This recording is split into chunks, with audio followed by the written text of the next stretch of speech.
السلام علیکم دوستو، امید ہے آپ سب خیریت سے ہوں گے۔ آپ دیکھ رہے ہیں عباس سپیکس، اور آج کی ویڈیو میں ہم پاکستان اور دنیا بھر کی 10 بڑی اور انتہائی اہم خبروں پر تفصیل سے بات کریں گے۔ چلتے ہیں آج کی سب سے پہلی اور سب سے بڑی خبر کی طرف۔ ناظرین، امریکہ اور ایران کے درمیان جاری کشیدگی میں ایک اہم پیشرفت سامنے آئی ہے۔ مسلسل دوسرے روز بھی امریکی صدر ڈونلڈ ٹرمپ نے ایران پر کسی نئے حملے کی منظوری نہیں دی، جبکہ دوسری جانب ایران نے بھی امریکی مفادات پر کوئی نیا بڑا جوابی حملہ نہیں کیا۔ اس عارضی خاموشی نے دنیا بھر میں یہ سوال پیدا کر دیا ہے کہ کیا دونوں ممالک ایران اور امریکہ جنگ روکنے کی طرف جا رہے ہیں یا صرف اگلے مرحلے کی تیاری کر رہے ہیں۔ امریکی میڈیا رپورٹس کے مطابق سینٹ کام کے سربراہ نے وائٹ ہاؤس کو مشورہ دیا ہے کہ گزشتہ 2 ہفتوں کی شدید بمباری کے بعد ایران کی ابنائے ہرمز میں جہازوں کو نشانہ بنانے کی صلاحیت کافی حد تک کمزور ہو چکی ہے۔ ان کا کہنا ہے کہ اس مرحلے پر محدود حملوں سے کوئی خاص فوجی فائدہ حاصل نہیں ہوگا، اس لیے مزید کارروائی سے پہلے سفارتی راستے کو موقع دیا جانا چاہیے۔ ذرائع کے مطابق ناظرین، اس وقت کئی خلیجی اور یورپی ممالک دونوں فریقوں کے درمیان ثالثی کی کوششوں میں مصروف ہیں۔ اگرچہ بظاہر حملے رک گئے ہیں، لیکن خطرہ ابھی مکمل طور پر ختم نہیں ہوا، کیونکہ ابنائے ہرمز، امریکی فوجی اڈے اور خلیج میں موجود بحری جہاز اب بھی خطرے کی زد میں آ رہے ہیں۔ امریکی حکام کا کہنا ہے کہ ایران کے میزائل ذخائر پہلے کے مقابلے میں کافی حد تک کم ہو چکے ہیں، اس لیے بھی بڑی کارروائی کو فی الحال مؤخر کیا گیا ہے۔ دوسری جانب ناظرین، ایران نے دعویٰ کیا ہے کہ یورپی یونین کے ایک جہاز نے مشکوک سرگرمیاں کی ہیں جنہیں نشانہ بنایا گیا ہے، تاہم اس دعوے کی آزادانہ تصدیق ابھی تک سامنے نہیں آ سکی۔ اگر ناظرین اس کشیدگی کا اثر پاکستان پر دیکھا جائے تو چونکہ پاکستان اپنی زیادہ تر تیل کی ضرورت درآمد کے ذریعے پوری کرتا ہے، اس لیے حملے رکنے سے عالمی منڈی میں تیل کی قیمتوں کو وقتی سکون ملا ہے، لیکن اگر مذاکرات ناکام ہوئے یا دوبارہ جنگ شروع ہوئی تو پیٹرول، ڈیزل اور دیگر اشیاء ضروریہ کی قیمتوں میں ایک مرتبہ پھر اضافہ ہو سکتا ہے۔ اب پوری دنیا کی نظریں کل ہونے والی ممکنہ سفارتی پیش رفت پر لگی ہوئی ہیں۔ اس کے بعد ناظرین، دوسری بڑی خبر مشرق وسطیٰ سے ہے، جہاں یمن کے حوثی گروپ نے سعودی عرب کی اہم تیل کے مراکز کو ایک مرتبہ پھر نشانہ بنایا ہے۔ اطلاعات کے مطابق جیزان، ینبوع میں سعودی عرب کی جو بڑی ارامکو کمپنی ہے، اس کی تیل تنصیبات پر میزائل اور ڈرون حملے کیے گئے ہیں، جن کے بعد مختلف مقامات پر آگ بھڑک اٹھی۔ یہ حملے سعودی اتحاد کی جانب سے یمن کے شہر الحدید میں کی گئی کارروائیوں کے جواب میں کیے گئے ہیں۔ حوثیوں کا دعویٰ ہے کہ انہوں نے صرف حملے ہی نہیں کیے بلکہ بحیرہ احمر میں سعودی بحری سرگرمیوں کے خلاف اپنی کارروائیاں مزید بڑھا دی ہیں۔ ان کا کہنا ہے کہ انہوں نے سعودی اتحاد کا ایک ڈرون بھی مار گرایا ہے۔ دوسری طرف سعودی حکام نے حملوں کی تصدیق تو کی ہے، لیکن نقصانات کی مکمل تفصیلات جاری نہیں کی گئی۔ ماہرین کا کہنا ہے کہ اگر یہ صورتحال مزید خراب ہوئی تو بحیرہ احمر کے ذریعے گزرنے والی عالمی تجارتی شپنگ شدید متاثر ہو سکتی ہے۔ یہی راستہ دنیا کے بڑے تجارتی جہاز استعمال کرتے ہیں ناظرین، اس لیے کسی بھی قسم کی رکاوٹ عالمی سپلائی چین اور تیل کی قیمتوں پر فوری اثر ڈال سکتی ہے۔ پاکستان جیسے ممالک جو درآمدی تیل پر انحصار کرتے ہیں، وہاں بھی مہنگائی کا دباؤ بڑھ سکتا ہے۔ اب دیکھنا یہ ہوگا کہ سعودی عرب اس کا فوجی جواب دیتا ہے یا سفارتی راستہ اختیار کرتا ہے۔ اس کے بعد ناظرین، اب بات کرتے ہیں پاکستان کی سیاست کی۔ پاکستان تحریک انصاف کے بانی عمران خان کی بہن علیمہ خان نے مردان میں ایک بڑے عوامی جلسے اور ریلی کی قیادت کی، جہاں ہزاروں کارکنوں نے عمران خان کی رہائی، بہتر طبی سہولیات اور تنہائی ختم کرنے کا مطالبہ کیا ہے۔ جلسے سے خطاب کرتے ہوئے علیمہ خان نے دعویٰ کیا کہ عمران خان کی ایک آنکھ کی تقریباً 85% بینائی متاثر ہو چکی ہے اور انہیں مناسب طبی سہولتیں فراہم نہیں کی جا رہی۔ دوسری جانب پاکستان تحریک انصاف کی قیادت کا کہنا ہے کہ 5 اگست سے شروع ہونے والی احتجاجی تحریک صرف ایک دن تک محدود نہیں ہوگی، بلکہ اسے ملک گیر مہم کی شکل دی جائے گی۔ حکومت اس موقف کو سیاسی دباؤ بڑھانے کی کوشش قرار دے رہی ہے، جبکہ ناظرین عمران خان کا خاندان مسلسل عمران خان کی صحت اور جیل میں حالات پر تشویش کا اظہار کر رہا ہے۔ سیاسی تجزیہ کاروں کا کہنا ہے کہ آنے والے دنوں میں سیاسی درجہ حرارت مزید بڑھ سکتا ہے اور ناظرین مختلف شہروں میں احتجاجی مظاہروں کا سلسلہ بھی دیکھنے میں آ سکتا ہے۔ اسی لیے آج ہونے والی عدالتی کارروائیاں اور سیاسی سرگرمیاں غیر معمولی اہمیت اختیار کر چکی ہیں۔ اس کے بعد ناظرین آپ کے ساتھ چوتھی بڑی خبر آزاد کشمیر سے شیئر کرتے ہیں، جہاں کل میرپور ڈویژن کے 13 انتخابی حلقوں میں الیکشن کے پہلے مرحلے کی پولنگ ہوگی۔ حکومت کا کہنا ہے کہ تمام انتظامات مکمل کر لیے گئے ہیں اور 17,000 سے زائد سیکیورٹی اہلکار بھی تعینات کیے گئے ہیں تاکہ ووٹنگ کا عمل پرامن انداز میں ہو سکے۔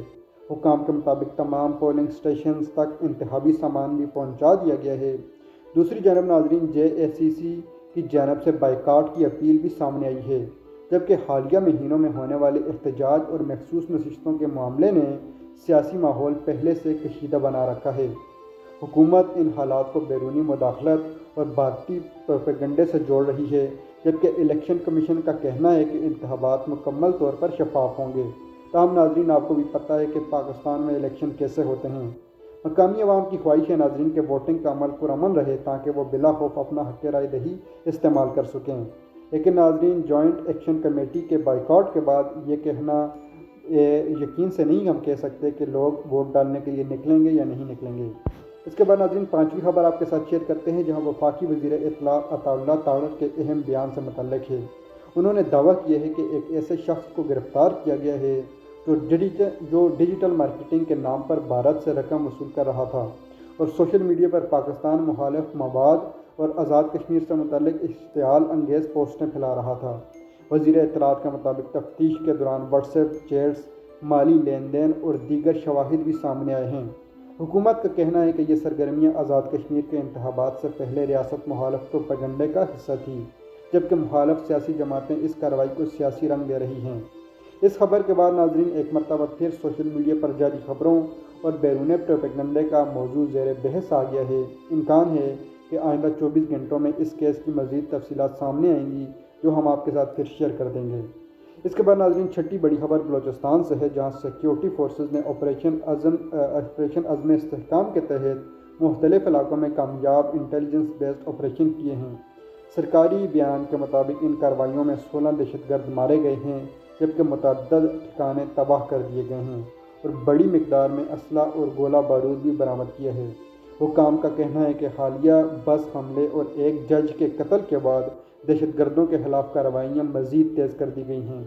حکومت کا دعویٰ ہے کہ یہ عناصر بیرونی سرپرستی حاصل کر رہے تھے اور ان کے نیٹ ورک کو ختم کیا جا رہا ہے، جبکہ بعض تجزیہ کاروں کا کہنا ہے کہ دیرپا امن کے لیے صرف فوجی کارروائیوں کے ساتھ ساتھ سیاسی اور معاشی مسائل کا حل بھی ضروری ہوگا۔ اس کے بعد ناظرین ساتویں خبر کراچی سے ہے، جہاں ڈھابے جی پمپنگ اسٹیشن پر بجلی کی خرابی کے باعث 3 بڑے پمپ بند ہو گئے ہیں۔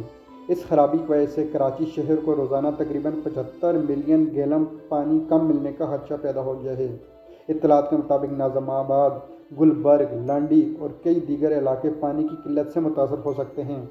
کئی الیکٹرک کی ٹیمیں مرمت کے کام میں مصروف ہیں، جبکہ واٹر کارپوریشن کا کہنا ہے کہ خرابی جلد دور کر لی جائے گی۔ تاہم ناظرین شہریوں کا کہنا ہے کہ اس قسم کی خرابیاں بار بار سامنے آتی ہیں، جس سے روزمرہ زندگی متاثر ہوتی ہے اور حکومت ان کو مستقل طور پر حل کرنے کی کوئی کوشش نہیں کر رہی۔ اس کے بعد ناظرین آٹھویں بڑی خبر شمالی علاقوں سے ہے، جہاں گلیشیئر پگھلنے کے باعث glacier lake outburst flood یعنی اچانک آنے والے خطرناک سیلاب کا الرٹ جاری کر دیا ہے۔ گلگت بلتستان کے کئی علاقے مسلسل 5ویں روز بھی زمینی رابطوں سے کٹے ہوئے ہیں۔ محکمہ موسمیات کے مطابق درجہ حرارت میں اضافے اور مسلسل بارشوں کے باعث گلیشیئرز کے قریب موجود جھیلیں کسی بھی وقت پھٹ سکتی ہیں، جس سے اچانک شدید سیلاب آ سکتا ہے۔ مقامی آبادی کو غیر ضروری سفر سے گریز کرنے کی ہدایت دی گئی ہے، جبکہ امدادی ادارے بھی ہائی الرٹ پر ہیں۔ اگر ناظرین موسم یہی رہا تو آئندہ چند دن مزید مشکل ثابت ہو سکتے ہیں۔ ایسے میں ناظرین سیاحوں کو چاہیے کہ اپنی جان کا، اپنے پیاروں کی جان کا خیال رکھیں اور اس موسم میں خاص کر ساون کے موسم میں سیاحت سے پرہیز کریں۔ اس کے بعد ناظرین نویں خبر مونسون بارشوں سے متعلق ہے، جہاں گزشتہ 24 گھنٹوں کے دوران مختلف حادثات میں مزید 11 افراد جان کی بازی ہار گئے ہیں، جس کے بعد رواں مونسون سیزن میں مجموعی اموات کی تعداد 100 سے زیادہ تجاوز کر گئی ہے۔ سب سے زیادہ نقصان پنجاب اور خیبر پختونخوا میں رپورٹ ہوا ہے، جہاں کئی مقامات اور مکانات منہدم ہوئے، نشیبی علاقے زیر آب آئے اور روزمرہ زندگی شدید متاثر ہوئی ہے۔ NDMA نے شہریوں کو مزید بارشوں کے پیش نظر محتاط رہنے کی ہدایت کی ہے۔